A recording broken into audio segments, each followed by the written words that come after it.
കോറ, പാതാൾ ലോക് മുതലായ സീരീസുകളുടെ ക്രിയേറ്റർ ആയിട്ടുള്ള സുദീപ് ശർമ്മയുടെ ഫിൽമോഗ്രാഫി നോക്കുകയാണെങ്കിൽ വളരെ വൈഡായിട്ടുള്ള ക്യാൻവാസുള്ള ഒരുപാട് കഥാപാത്രങ്ങളുള്ള തിരക്കഥകൾ അദ്ദേഹം എഴുതിയതായിട്ട് നമുക്ക് മനസ്സിലാവും. മുഖ്യധാരയിൽ കഥ പറയുന്നവർ പലപ്പോഴും ഒഴിവാക്കാൻ ശ്രമിക്കുന്ന തരം റിയാലിറ്റികൾ അത്തരം സീരീസുകളിലെ സബ് പ്ലോട്ടുകളിൽ നമുക്ക് കാണാൻ സാധിക്കും. ത്രില്ലിംഗ് ആയിട്ട് അത്തരം റിയാലിറ്റികൾ കാണിക്കുന്നതുകൊണ്ട് പുള്ളി എഴുതിയിട്ടുള്ള ഷോകളെല്ലാം വളരെ എൻഗേജിംഗ് ആയിട്ടുള്ളവയാണ്. NH10, ഉഡ്ത പഞ്ചാബ്, സോഞ്ചിറിയ, പാതാൾ ലോക്, ഖോറ മുതലായ അദ്ദേഹത്തിന്റെ എല്ലാ ക്രിയേഷനുകളിലും അവസാനം ഒരു ഇമോഷണലി ഹെവി ആയിട്ടുള്ള ഒരു എലമെന്റ് കിടക്കുന്നുണ്ടാകും. ജനറിക് ആയിട്ടുള്ള അൽഗോരിതം ഡിമാൻഡ് ചെയ്യുന്ന തരം സീനുകളിലേക്ക് പോകാതെ തിരക്കഥ എഴുതുന്ന ചുരുക്കം റൈറ്റേഴ്സിൽ ഒരാളാണ് സുദീപ് ശർമ്മ. ഒന്നാം സീസണിനോട് പൂർണ്ണമായിട്ടും നീതി പുലർത്തുന്ന രീതിയിലാണ് സുദീപ് ശർമ്മ ഖോറയുടെ രണ്ടാം സീസൺ ഒരുക്കിയിട്ടുള്ളത്.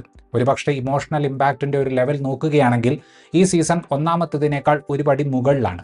ഒന്നാം സീസണിന്റെ സംഭവ വികാസങ്ങൾക്ക് ശേഷം അമർപാൽ ഗരുന്തി സ്വന്തം നാടും വീടും വിട്ട് ദലേർപുര എന്ന പുതിയ സ്ഥലത്തേക്ക് സ്വന്തം ഭാര്യയോടൊപ്പം ട്രാൻസ്ഫർ വാങ്ങി വന്നിരിക്കുകയാണ്. ധൻവന്ത് കൗറാണ് പുതിയ സ്റ്റേഷനിൽ ഗരുന്തിയുടെ സീനിയർ ഉദ്യോഗസ്ഥ. ഇവർ രണ്ടുപേർക്കും പ്രീതി ബജ്വ എന്ന സ്ത്രീയുടെ കൊലപാതകത്തിന്റെ അന്വേഷണ ചുമതല ലഭിക്കുകയാണ്.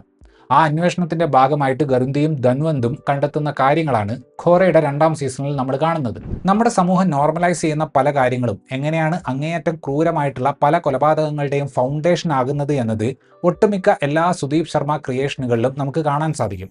ഉഡ്ത പഞ്ചാബിലെ ആലിയ ഭട്ടിന്റെ കഥാപാത്രമാവട്ടെ, പാതാൾ ലോകിലെ ഹത്തോഡ ത്യാഗിയാവട്ടെ, സോഞ്ചറിയ എന്ന സിനിമയിലെ നായിക കഥാപാത്രത്തിന്റെ അവസ്ഥയാകട്ടെ, ഇവരെല്ലാം നേരിട്ട യാഥാർത്ഥ്യം നമ്മൾ മനസ്സിലാക്കുമ്പോൾ വിശ്വസിക്കാൻ പറ്റാത്തതിന്റെ ഒരു നെടുവീർപ്പ് നമ്മുടെ ഉള്ളിൽ നിന്ന് വരും. ഗുഞ്ജീത് ചോപ്രയ്ക്കും ഡിഗ്ഗി സിസോദിയയ്ക്കും ഒപ്പം സുദീപ് ശർമ്മ എഴുതിയിട്ടുള്ള ഖോറയുടെ രണ്ടാം സീസണിന് ആര് കൊന്നു എന്നതിന്റെ മുകളിലേക്ക് എന്തെങ്കിലും പ്രേക്ഷകന് കൊടുക്കണം എന്നതറിയാം.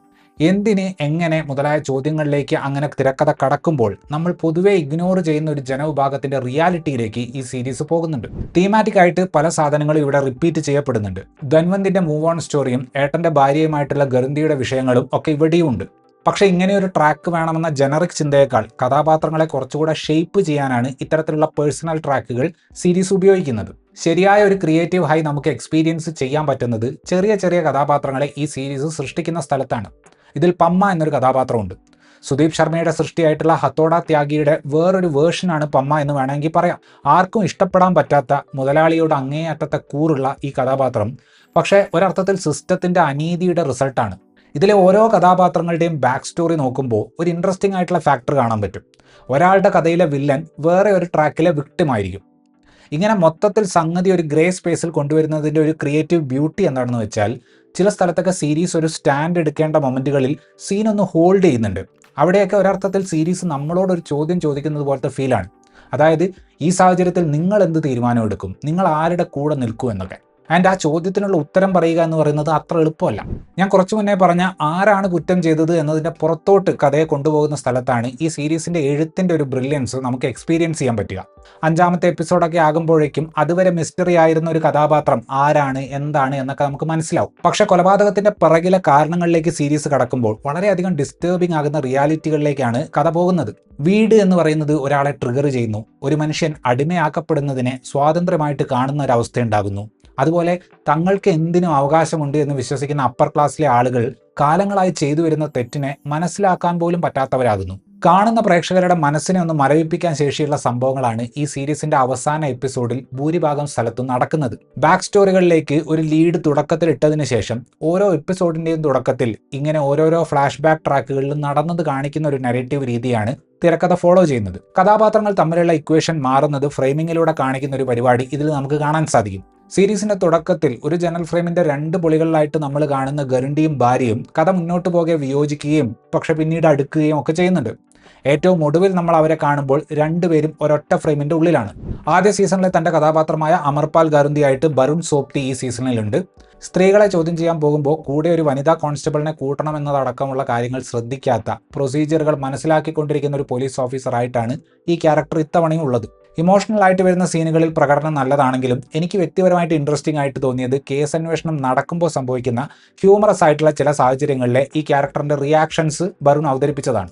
മോണ സിംഗിന്റെ ധൻവന്ത് കൗറാണ് സീരീസിലെ പുതിയ എൻട്രി. ആദ്യ സീസണിലെ ബൽബീർ സിംഗിനെ പോലെ ധൻവന്തിനും കുടുംബജീവിതത്തിലുള്ള ചില പ്രശ്നങ്ങൾ അവരെ അലട്ടുന്നുണ്ട്. കേസ് അന്വേഷണത്തിന്റെ പോക്ക് പോലെയാണ് ധൻവന്തിന്റെ റിയാക്ഷന്റെ ഒരു പേസ് മാറുന്നത്. ആ ഒരു കഥാപാത്രത്തിന്റെ അവസ്ഥ വളരെ റിയലിസ്റ്റിക് ആയിട്ട് പോർട്രേ ചെയ്യാൻ മോണ സിംഗിന് സാധിക്കുന്നുണ്ട്. അനുരാഗ് അറോറയ്ക്ക് ഒരു മികച്ച കഥാപാത്രം ഈ സീരീസിൽ ലഭിച്ചിട്ടുണ്ട്. ഒരു ഘട്ടത്തിൽ ആ ക്യാരക്ടറിന് സ്വന്തം തെറ്റ് മനസ്സിലാകുന്നത് കാണിക്കാൻ വേണ്ടി ഷോട്ട് സസ്റ്റെയിൻ ചെയ്യുന്നുണ്ട്. അതിലൊക്കെ പുള്ളിയുടെ പ്രകടനം ഗംഭീരമാണ്. ചെറുതും വലുതുമായിട്ടുള്ള ഒരുപാട് ക്യാരക്ടറുകൾ മികച്ച രീതിയിൽ പലരും ഇതിൽ പെർഫോം ചെയ്തിട്ടുണ്ട്.